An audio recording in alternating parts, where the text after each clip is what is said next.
নমস্কার বন্ধুরা, বাদশাহী রান্নাবান্নাতে সকলকে স্বাগত। আজ তোমাদের সাথে শেয়ার করব দারুণ একটা জিভে জল আনা রেসিপি, পাপড়ি চাটের রেসিপি।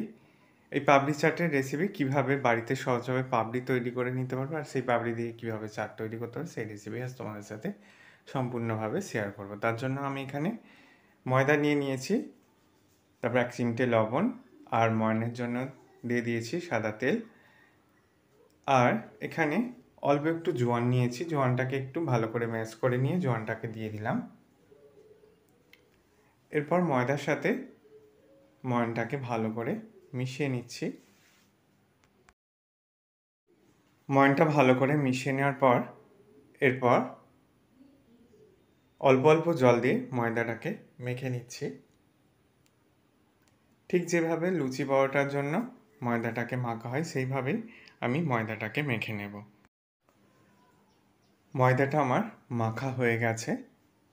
এবার এটা থেকে একদম ছোট ছোট লেচি কেটে নিয়েছি। দেখো, ঠিক এইভাবে ছোট ছোট লেচি কেটে নিয়েছি। এবার এক একটা লেচিকে পাতলা করে বেলে নিচ্ছি।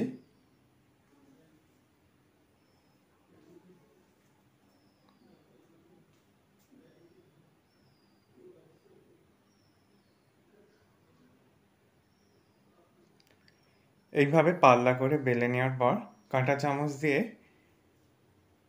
ফুটো করে দিতে হবে, যাতে করে এগুলো ভাজার সময় ফুলে না ওঠে। সেই জন্য একটু এইভাবে ছিদ্র করে দিতে হবে। একইভাবে প্রত্যেকটা পাপড়িকে আমি রেডি করে নিচ্ছি।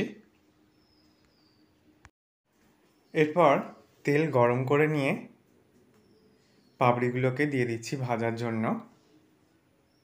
দেখতেই পাচ্ছ পাপড়ির মধ্যে ছিদ্র করে দেয়া, পাপড়িগুলো ফুলে উঠছে না। আর গ্যাসের ফ্লেম একদম হাইতে রেখেছি।